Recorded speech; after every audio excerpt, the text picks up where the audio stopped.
Beyond the buzzer, inside the game, this is Sports IQ with Larry Smith.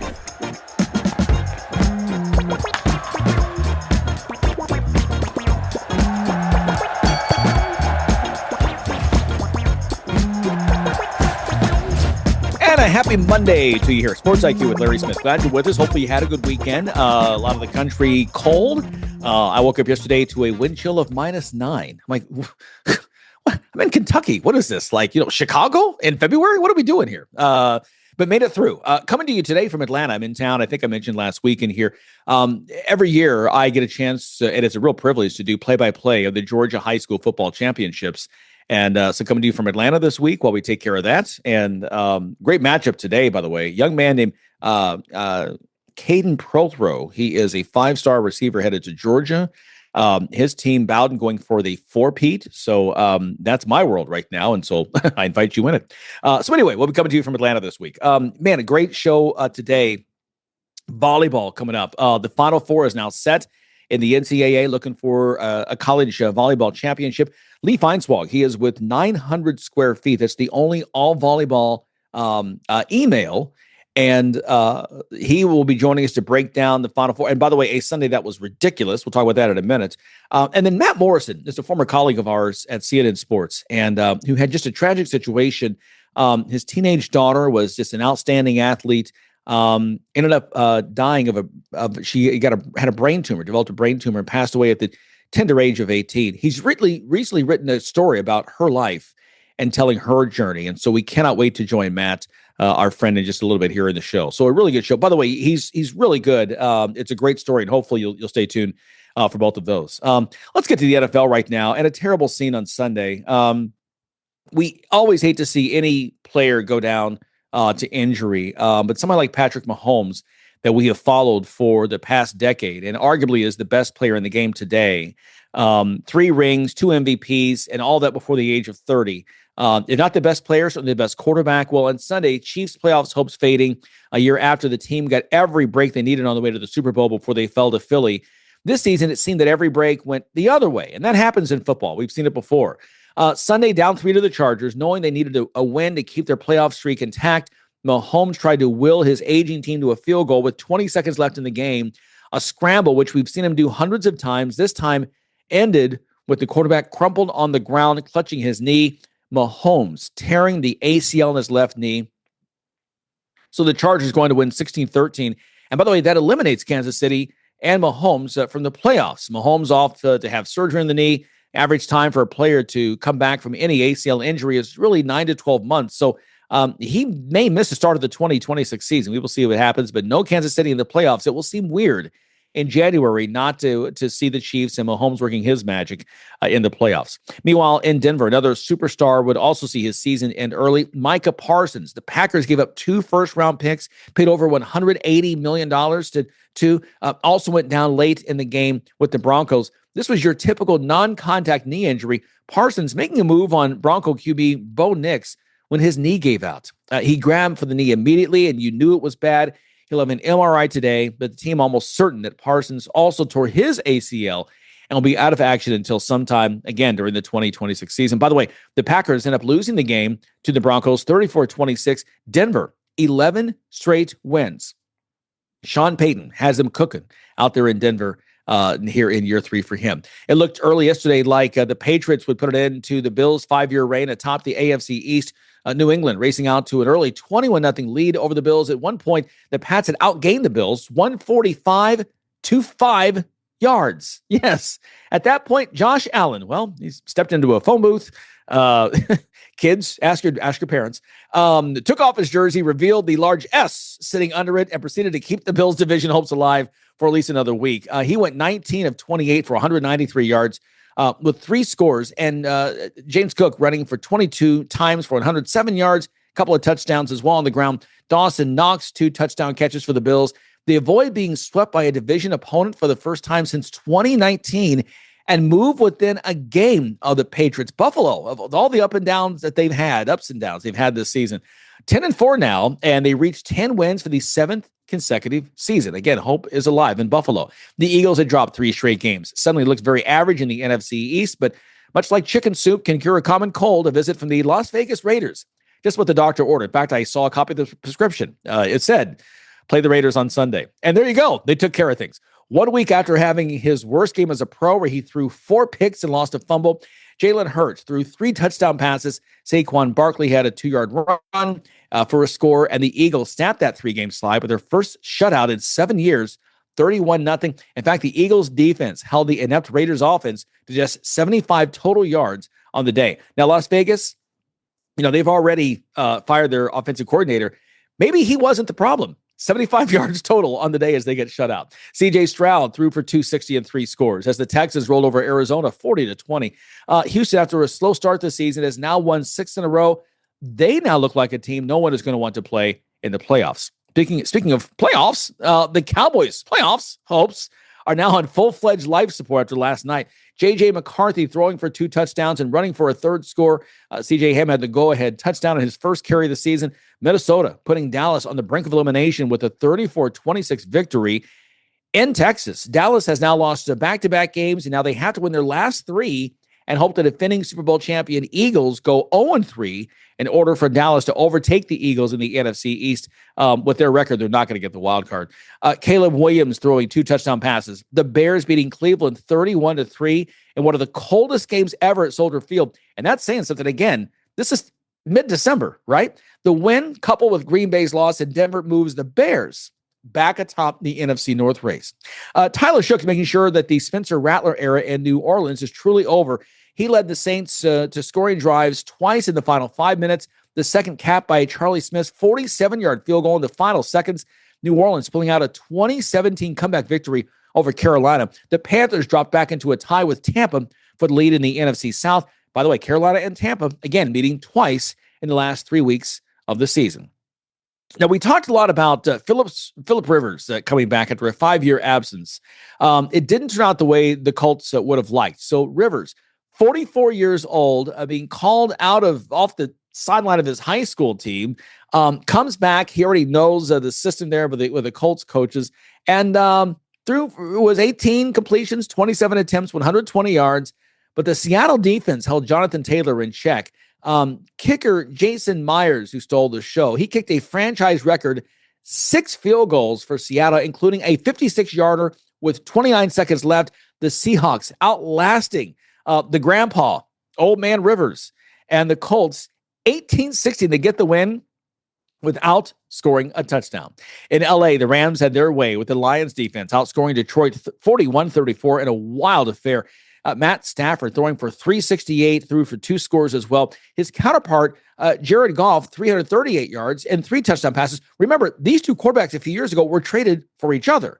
Goff was with the Rams and Stafford was with Detroit. The difference, though, the ground game, Blake Corum and Kyron Williams combining for over 150 yards on the ground for L.A., while the Rams defense bottled up Jahmyr Gibbs to the tune of just 38 yards rushing on 13 attempts. The Lions, they're now in serious danger of missing the playoffs just 1 year after going 15-2. Other winners included the Jags. They hammered the Jets and kept the lead in the AFC South. Baltimore shut out the Bengals, keeping their division and playoff hopes alive while putting an end to any playoff hopes that Cincinnati still had. The Commanders, by the way, beat the Giants, who will draft ahead of who game. So yes, he was saying we'll see you at the draft. And we get to go first. So anyway, there you go. Big weekend in college hoops as well. Michigan keeps rolling right along. This was a nip and tuck game for much of the first half, early second half, and the Wolverines finally flexed their muscles. How about Laxo Lindenborg? What a story for him. 29 points, 8 rebounds, 9 assists, just misses a triple-double. 101-83 over Maryland. That's a nationally televised game on Fox. The Wolverines now go to 10-0. Nebraska, a program best 11-0 start and a program best 15-game win streak. Crazy affair. They're leading the 23rd ranked Huskers, leading 13th ranked Illinois on the road by 10 points most of the game. The Illini come back on a 13-0 run to tie it at the end of the first half. They come back again in the second half to tie it, but Jamarcus Lawrence with a 3-pointer with 0.2 seconds left, and that was a difference at State Farm Center. 83-80 the final. Illinois. Now, by the way, on the ticker, ESPN said they were 0-3 against ranked teams. ESPN, hello, Illinois just beat 13th ranked Tennessee on your network last week. Details, they're not. They're 2-3 against the ranked teams. But anyway, They're not happy in Champaign. That's another story. Go look that up on IlliniGuys.com. Arkansas. Hey, John Calipari, we talked last week, some resurgence there. He's found his mojo in Fayetteville. Big win over Texas Tech, despite JT Toppin going for 30 and 11 for the Red Raiders. This is a neutral court site in Dallas, 93-86. They got the win. Arkansas did to go to 8-2 in that contest. Some other games, meanwhile. Number 4, Iowa State. They go to 11-0 on the season, 78-53 the final. Top-ranked Arizona just smashing Alabama, the number 12 seed, or the 12th ranked team, 96-75 in that. By the way, the Wildcats scoring 57 points in just 20 minutes in the second half. They can put up some numbers. Purdue a winner by 20, number 6 team in the country, the Boilermakers, 79-59 over Marquette. Florida gets a win. It gets a pretty good GW team. George Washington, nice start so far, but the 18th ranked Gators win 80-70. And UCLA, Mick Cronin, he complained about UCLA being in the Big Ten, having to go all the way to the East Coast and playing games that are, start at 9 o'clock Pacific Coast time. And oh my God. Well, this game started at 11:30 Eastern time at night, and he was still unhappy. He just wants to complain, I guess. Well, he complained all the way back to the bus because the Bruins lost to Gonzaga 82-72. UCLA now 7-3. Gonzaga 10-1 with the non-conference schedule they play. Very impressive. The Zags looking good early on. Kansas, number 19 team in the country, getting 9 3-pointers from Melvin Council Jr. to get the overtime win over NC State, 77-76.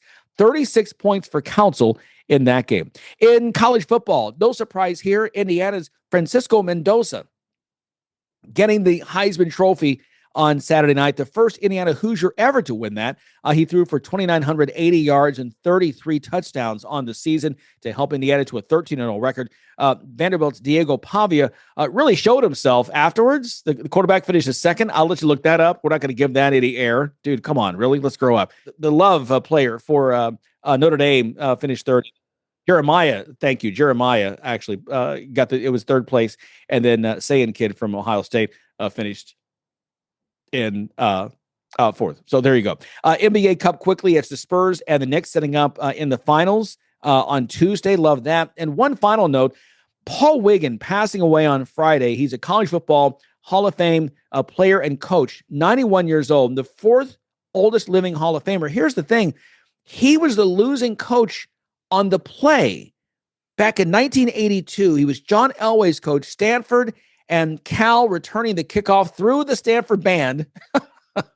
He was a losing coach on that. Rest in peace, coach. Okay, volleyball. Big winners on this weekend on Sunday. Texas A&M, Pitt, Wisconsin, Kentucky. It's a Power 4 that we're going to see in Kansas City. And up next, Lee Feinswalk talking about that. You're on the Sports IQ.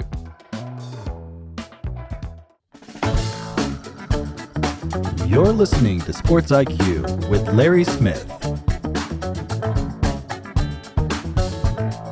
As we talked there at the top of the show just a moment ago, it's a big Final Four weekend in volleyball. And boy, there was some great action this past weekend. And joining us here for the first time is Lee Feinswalk. He is the editor of 900 Square Feet, with the only all volleyball magazine, correct? Only all volleyball email, mostly daily. And go to 900squarefeet.com to sign up. And best of all, Larry, it's free.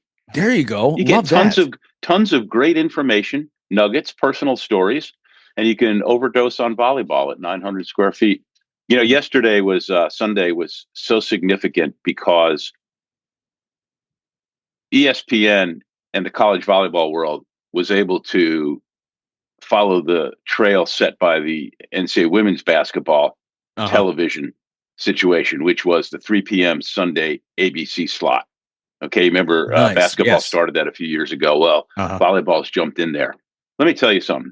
If you watched the Nebraska-Texas A&M match yesterday on ABC, and you were one of those football fans who may be right in between games, the 1 p.m. Eastern start that ended at 4, and you said, I'll go check out volleyball before I switch back over to either CBS or Fox. Yeah.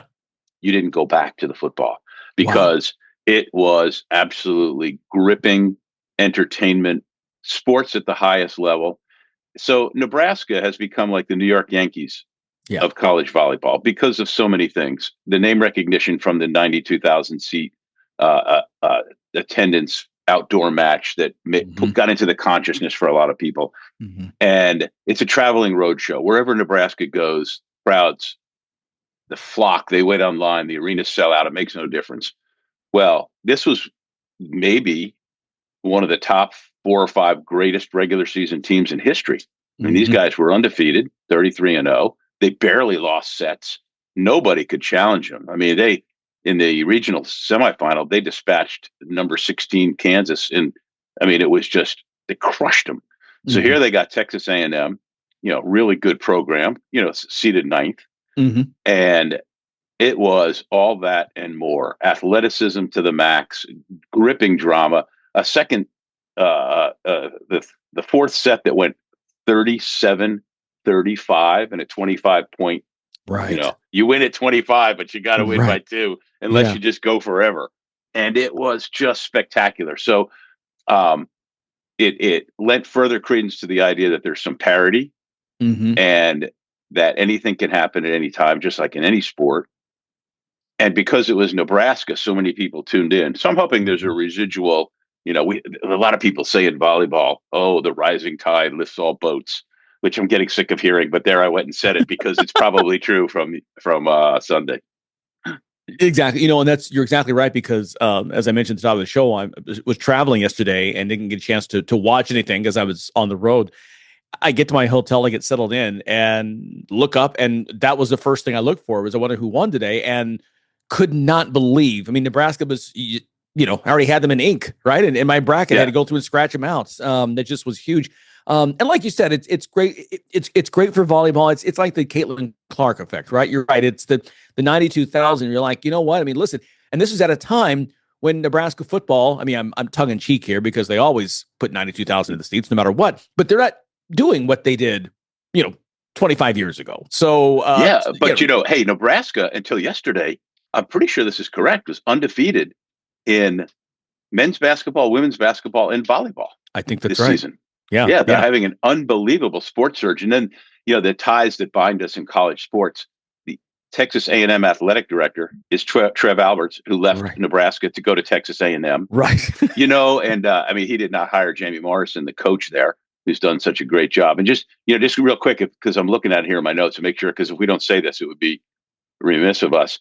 The semifinals are Thursday, and they're both on ESPN. Texas A&M plays Pittsburgh, and then Wisconsin plays Kentucky. And it's 4 great, they're all big, giant schools with history and, great fan bases in Kansas City, where it's sold out anyway, because all those big Red fans from Nebraska bought all the tickets anyway. Right. It's just a 3 or 4 hour drive. Right. So if you're looking for a ticket, you check online. Maybe some secondhand tickets out I'm there. Sure. Fans not going. You're exactly right. Talking to Lee Feinswalk once again. He is the editor of 900 Square Feet. It's the only all volleyball email. Be sure to check that out and get your knowledge before Thursday. Let's stick with that side of the bracket and a Pitt team, like you said, with great history already. Always one of the power programs in the country, and they're here in the Final Four. Well, it's amazing how it works out. All right, Pitt is going to its 5th consecutive semifinal. Pitt has also lost 4 consecutive semifinals, making them the Buffalo Bills of the early 90s, right? But the idea that you could just get there 5 years in a row is amazing. Now, Pitt has a superstar in Olivia Babcock. She's the reigning AVCA National Player of the Year. She's the odds-on favorite to be the 2025 National Player of the Year. But here's the interesting hook, and there's always in volleyball, because our transfer portal in volleyball sometimes makes the basketball and football transfer portal look like it's in slow motion. Texas, which lost yesterday to Wisconsin in that regional final, was led by Tori Stafford, a great junior outside hitter, who transferred from Pitt. And Pitt, losing its second leading attacker and a great player, goes back to the national semifinals, and Texas is going to spend the week in Austin. It's funny how it works out. Exactly. And then I assume your next will ask me about Texas A&M, which plays Pitt. Yeah, absolutely. Yeah. What are we seeing in the Aggies that they've got to be walking in with a huge chip on their shoulder after taking down the Huskers? Yeah. Well, had Wisconsin not beaten Texas, and we'll get to that side of it, there would have been 3 teams from the SEC in the Final Four. Wow. Which is unbelievable. So now there's one from the Big Ten, one from the AC, and two from the SEC. Kentucky, which is the number 2 seed overall, won the SEC by a game over Texas A&M and by 2 games over Texas. So it's not like Texas A&M sneaked in under the radar or anything. Right. They've got, like Pittsburgh in volleyball parlance, we call them a right side. Some people say an opposite. Theirs is a left-hander named Logan Lednicki, who the aforementioned Babcock, who's right-handed, they were both in the national gym this summer and they became fast friends. They play the same position. They both got international experience. And in 2032, both will be Olympians. I predict hands down, and especially Babcock, very good chance to be a 28 Olympian. But A&M has both her. They've got a kid named Kendall Stowers, who's an outside hitter, who's a really good story because she started Baylor, had concussions, and then left the sport. And now she's back. And let me tell you something, Larry, if a fight breaks out in Kansas City this week and I'm anywhere near Stowers, I'm getting by her. We're going to be on the same team. This is a big, strong woman. And they have a middle named Ifeneka Zakpala, who is of Nigerian descent, but American from Texas. Who is a spectacular middle blocker. They're just good all the way around, and they're really, really good. So in even a casual fan might know a couple of players from Nebraska, but you wouldn't know A&M unless you're a volleyball aficionado, so to speak. A&M's really, really good, and by all indications, that should be just an absolutely fabulous match. Texas A&M and Pittsburgh. Pittsburgh's the number 4 seed. A&M is the number 9 seed. Okay. Yeah, it's and it shows, like you said, how competitive the SEC is in volleyball. Obviously, hiding nothing. I'm live in Lexington, work in Lexington, and have followed what coach has done there. And by the way, let's very quickly give a hats off to Nebraska and, like you said, what John has built there. I'm not sure people understand how hard it is to sell out in volleyball, and they're not selling out some small 3,000 square, seat gym. I mean, they're bringing in, to 10,000 fans every night there at home. Well, the victory by Texas A&M at Nebraska against an undefeated Nebraska team, which a lot of us regarded as one of the top few regular season teams in the history of college volleyball, it cannot be overstated. It was just wow. Because that place was sold out. I've been there for big Nebraska matches. And let me tell you, it's as loud as it gets. The fans are great fans and really appreciate the sport, cheer in the right ways. It's not like they taunt. They appreciate great volleyball. I mean, I would imagine they were quite respectful of both teams when the match was over. But they were, what a great Nebraska team. Hard to imagine. Yeah.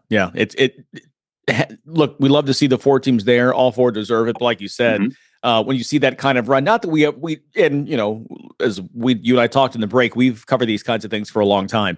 Right. You never root for a team, but you do look forward to seeing if this one team can do the unusual. And that's kind of where we were with Nebraska. The other side of the bracket, mentioned again, you've got Kentucky and Wisconsin, a couple of former national champions. I mean, this is another matchup on the other side that I'm really looking forward to seeing. I was hoping they would get here and meet up and get a chance to face each other.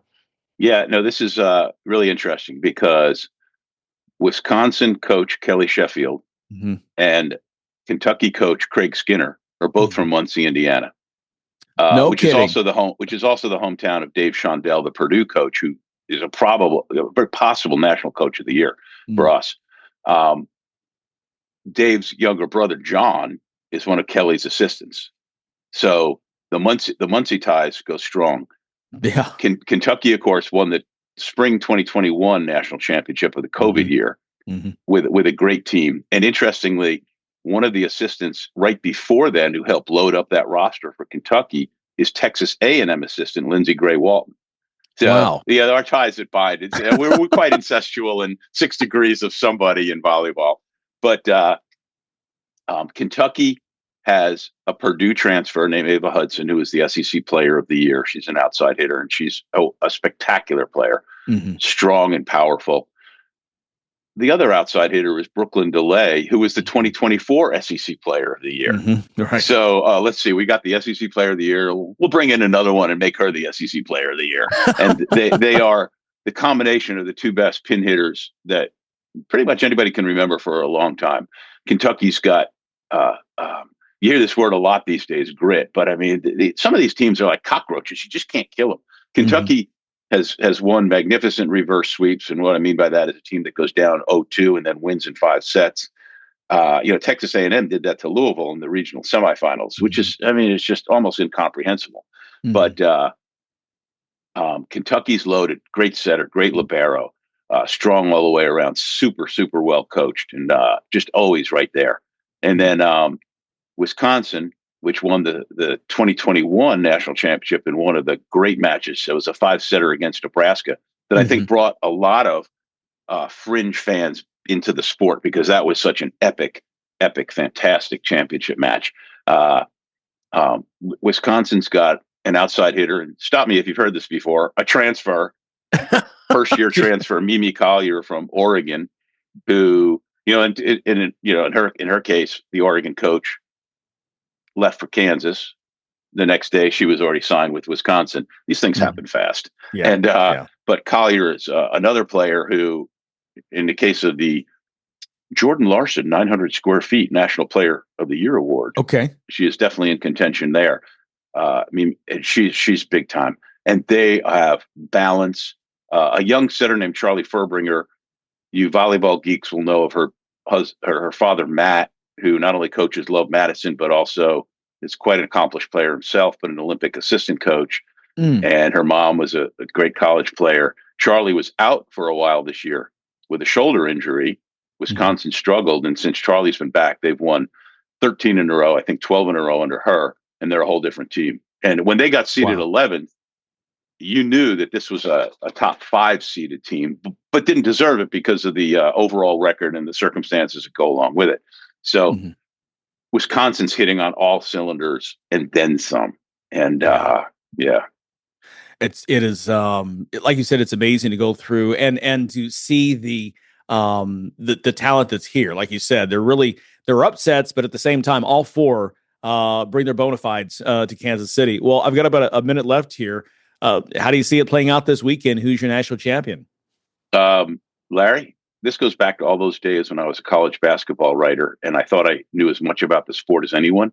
And I tried to fill out a bracket, and of course, it would all go to hell in the first hour. And it frustrated the living bejesus out of me. I said, that's it. I don't predict. I don't fill out brackets. I just want to see 3 great matches in Kansas City and hope it continues to help prosper a sport that is just exploding, at least on the NCAA women's side, with interest, attendance, and TV ratings. And opportunities like this to, sometimes I feel like the Johnny Appleseed of volleyball, but I really appreciate it. It's great to catch up with you again. And my only request is anybody listening, if you want to catch up on volleyball, 900squarefeet.com, sign up for my all volleyball daily email. It's free. We definitely will. Go. That's right. And I just did it, in fact, myself just now. Good. Well, listen, enjoy the match. It's great to talk with you again. It's been a long time, and great to see that some people who just have this in our blood, we can't give it up. Yeah. And if you're going to Kansas City, so much barbecue. Larry, I'm going to weigh a lot more the next time we talk. There you go. Next time we'll do our next chat on treadmills. How that? Just to work that perfect. There you go. Yeah, Lee, good to talk to you, my friend. Have a great week. Enjoy the time, and we'll catch up with you soon.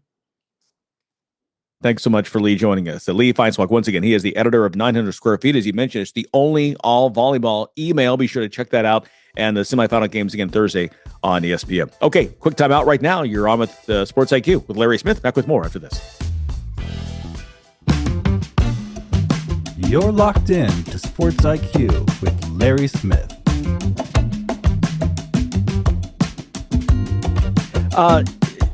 This next segment is really personal to myself and producer Tony.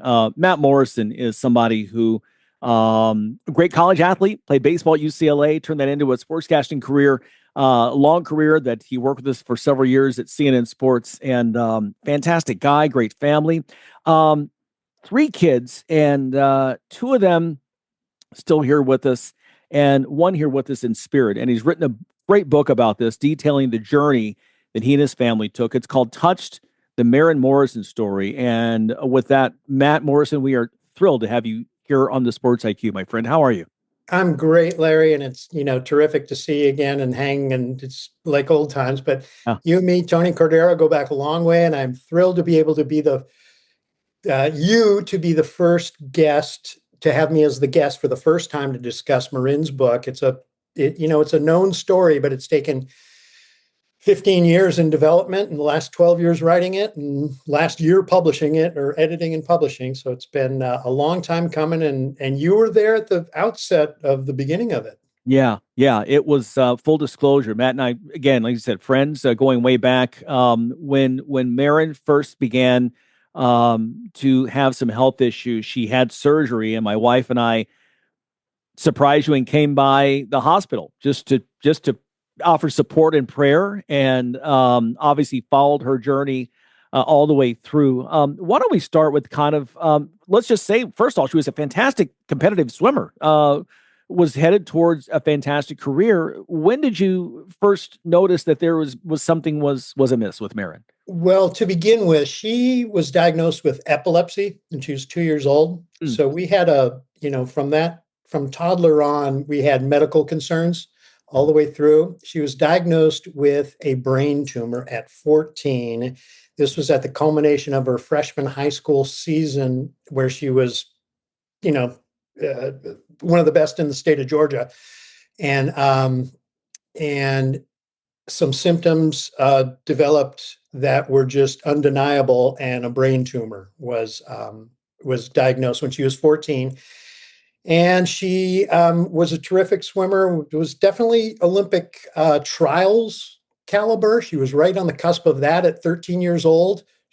I'm confident she would have been an Olympic trials participant, but she had the grit and determination and fortitude that who knows what she could have done. What she did do was go back to swimming as a disabled athlete after the second of 4 brain surgeries left her paralyzed, hemiparalysis, and she made her dream come true because she swam for the USA in the 2008 Paralympic Games.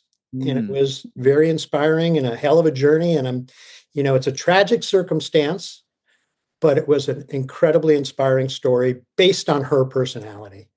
And she was, as I recall, full of life. And even to see her there, I know you did too, her first surgery. Obviously, as a parent, you have such hope, and I know the doctors work so hard. How long was her struggle with this after the first surgery until God called her home? She was diagnosed in February of 2005, had brain surgery a week later, went back to swimming, and we were monitoring the diagnosis, which at the time said this brain tumor appears to be benign. No go. 6 months later, regrowth, more resection surgery, and she was left paralyzed. It was as if she had a stroke. The right side of her body was completely damaged. Okay. She rehabbed really hard to recover as much movement as she could. And along the way, swimming therapy became a goal again. And she told the Make-A-Wish Foundation in 2005 when they visited, because doctors presumed she had a terminal case of brain cancer, that she said, well, I would, if I had any wish, it would be go to Beijing in 2008 for the Olympic swimming. Yeah. And and the Make-A-Wish Foundation was beautiful about it. And they're like, oh, well, that's kind of 4 years away. And she goes, I know, that's when I can make it. And her goal was to swim in Beijing. And she did. At the water cube, the famous cube right there. Oh, it was beautiful. It was beautiful. And to answer your question, Larry, she died 4 months after the 2008 games in September. She died January 2nd, 2009. Okay. And at what age was she then? 18? She was 18. Okay, that's right. So anyway, it's hard when we get together as old friends to talk about the situations in life that have occurred. And again, this was 15 years ago. And my journey since, it's become a happy one. Good. Tragic circumstances, but a lot of uplift. And I like to think that I expressed it in the book as it's Marin's story. Mm-hmm. It is a family story. It's a dad's story. It's a parent's story. But in the whittling it down all the way through, I really feel like I got Marin's story out there. What did this mean for you? And again, we're talking with Matt Morrison, a former college athlete, also a longtime sportscaster, and just a very inspirational book that he's written, Touched, the Marin story. It's out now. You can find it anywhere that you get great books. How important was this for you to therapy for your own soul to sit down and write this book as a dad, as someone who is full of love and someone who is a journalist and you spent your whole life telling stories and giving news and being a presenter? Yeah, it's been a process, Larry, and it's been, as I said, 15 years in development, and it's all about life and change and this and that. Our first priority, my marriage did not survive the loss of our child. 23-year marriage. Within the first year after Marin's loss, we were in the process of divorcing, but we had 2 younger children. And Cammie and Michael have grown up great. And that was kind of the process of the last 15 years was, okay, yeah, I'm going to write this book. And I've been writing it for 12 years. I've absolutely been writing it. But at the same time, you're raising children. You're a line in my epilogue says it all, really. Real life never relents. Mm-hmm. And that's what was going on. And the book was there. And I did a lot of research. And then, again, as I explained, when I really got down to the nitty gritty of shaping it, it took so long because I used CaringBridge journal entries, our logs that people followed this medical story on. And then a lot of their reactions, which were so vital in telling this story, for people to get a feel for Marin, all her friends checking in and admirers checking in and people around the world. It's really a special story. Yeah. What do you think you gained from it now that it's completed and it's out there? Looking back, I would have been a total jerk if I did not write this story properly. That was my daughter. I just, what? I feel like I'm getting ready to retire, Larry. I need money, so I got to keep working. But as far as my life projection, this is the only book I need to write. Yeah. What do you hope that people will get from the book after they read it? I think, the positivity of Marin's spirit is what I hope shines through. Mm-hmm. Relentless, the fortitude and the good will that she had through all the difficulties that she dealt with and all the heights that she reached, the humility with which she, and that rubs off. And you see it in a lot of the little stories about the many different people. It's a book about a lot of people because it just shines the light on all the people, you included. There's a good story you all appreciate about very similar to the encounter you and I had, Larry, but Ernie Johnson, a very special hospital visit. Barry Zito came, did something incredibly unforeseen, things like that. Mm-hmm. Yeah.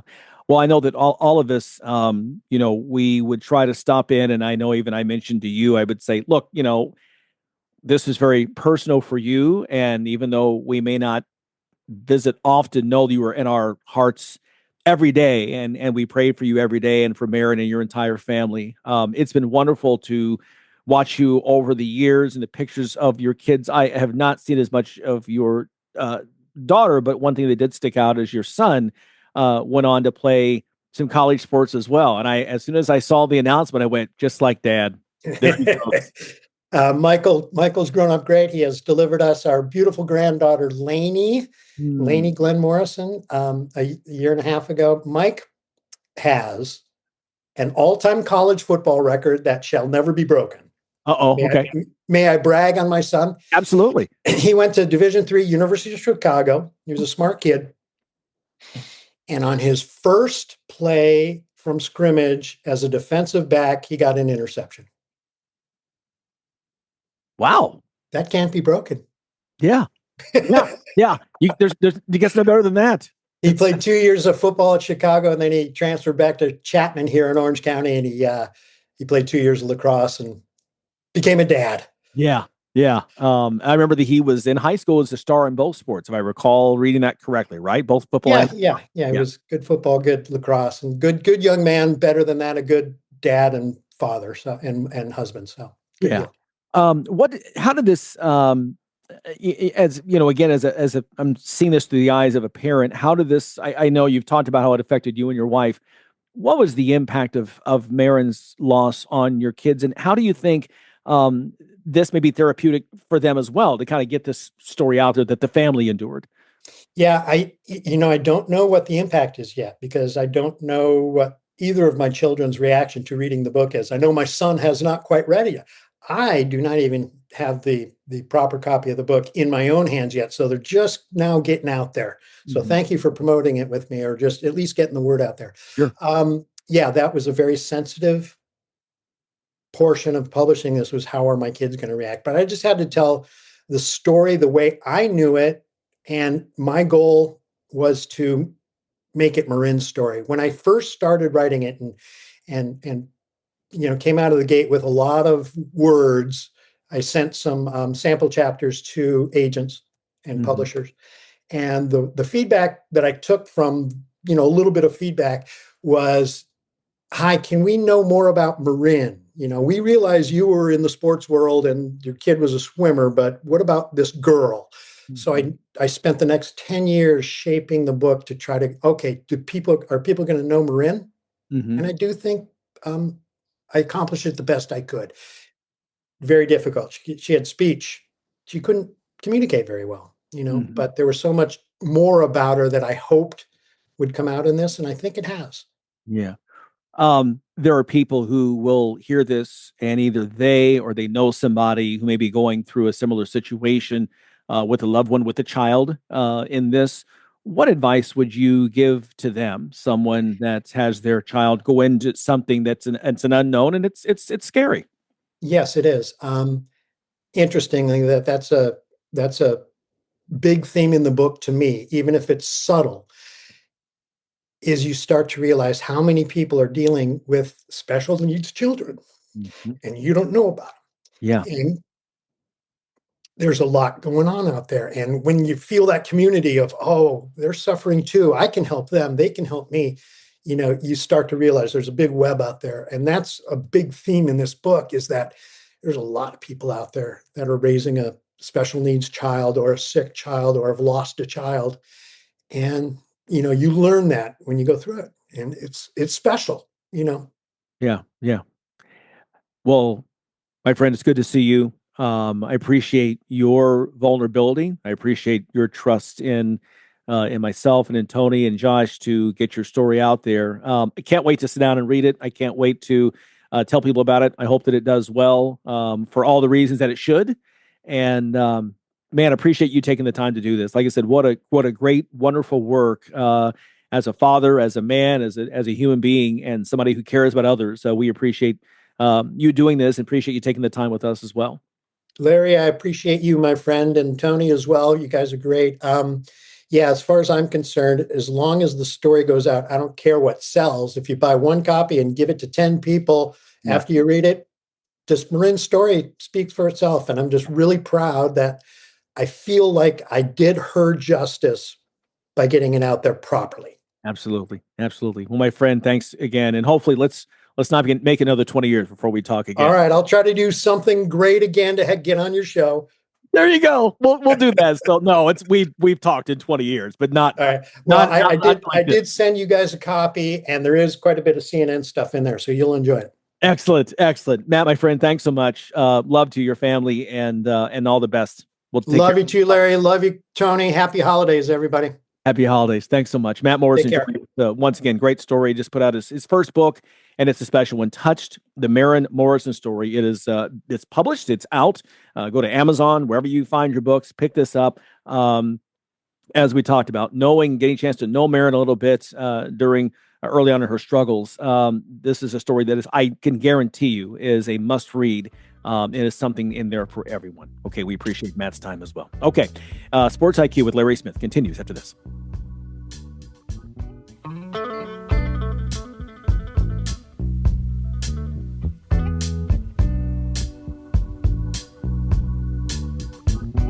Hey, one thing we didn't get to earlier is Kyle Willingham over the weekend announcing his retirement. He's stepping down in Utah. 21 years. He replaced Urban Meyer when Urban went to Florida and became Urban Meyer. Huge for him. 8 seasons of 10 wins or more in those 21 years, including 10-2 this year. Tony, we saw some reports he's resigned to go to Michigan. You and I were both talking. He's 66 years old. I just don't see that happening. Yeah, I don't see him as resigning so you could go be the head coach of Michigan. Maybe that's how it'll work out. I just don't see it. That doesn't sound like Kyle Willingham to me. He's been such a good coach for such a long time. And been a quiet good coach for a long time.